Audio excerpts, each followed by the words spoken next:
Welcome to Advent at Home.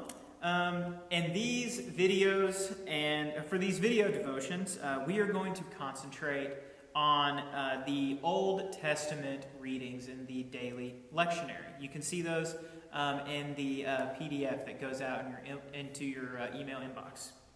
We're going to focus particularly on the prophets. And I'm going to try and bring together all of the passages that we will read in a week. So we're going to kind of treat them thematically each week. Our theme for Advent is dream. Each week we will focus on dreams that push toward action, which is kind of a different way of thinking about dreams. For this week, our theme is those who dream stay awake. That's an interesting way to consider dreams, right? When we think about dreaming, we might think about sleeping or daydreaming.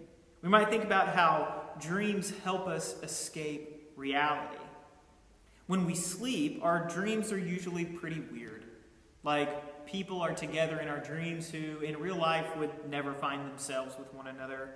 We're in places that we normally wouldn't be, where we might be doing things we don't normally do.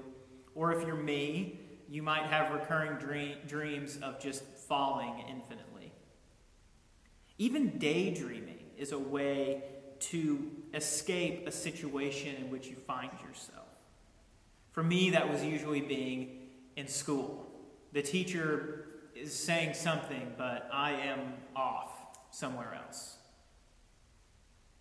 But we're talking about a different kind of dreaming. We're talking about a kind of dreaming that takes our current situation into account. Dreams that show we're awake and alert to the world around us, and dreams that push us to act for the transformation of our world.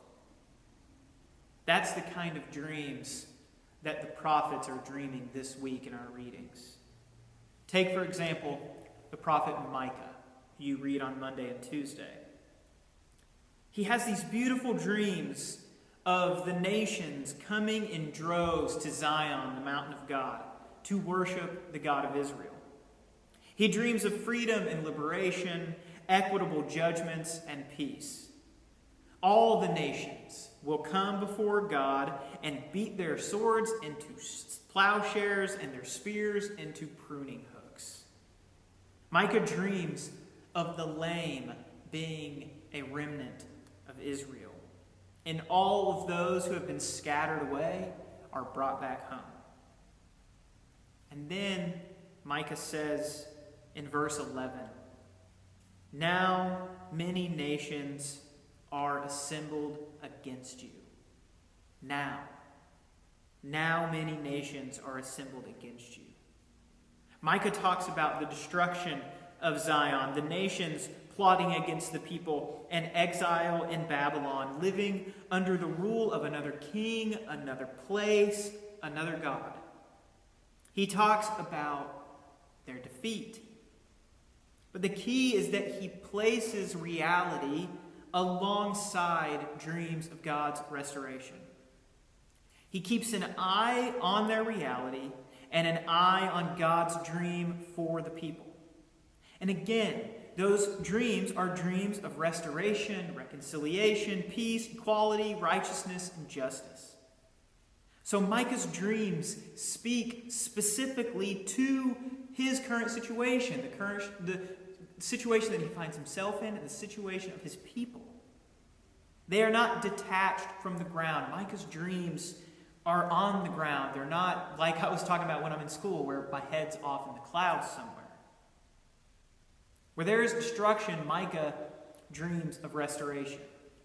Where there's division with the nations, he dreams of reconciliation and gathering all the nations at Zion. Where there's violence, he dreams of peace. So remember, swords into plowshares, spears into pruning hooks.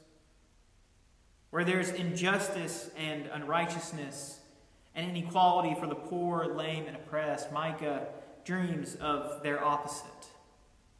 He works for justice, righteousness, and equality. I wonder, how can we dream similar dreams? What do we need to keep an eye on in our world while keeping an eye on God's dream for the world?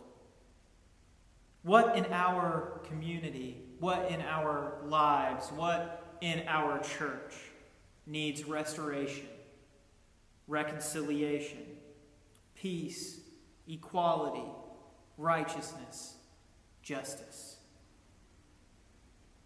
I'll let you ponder those questions. And I'll see you next week for more Advent.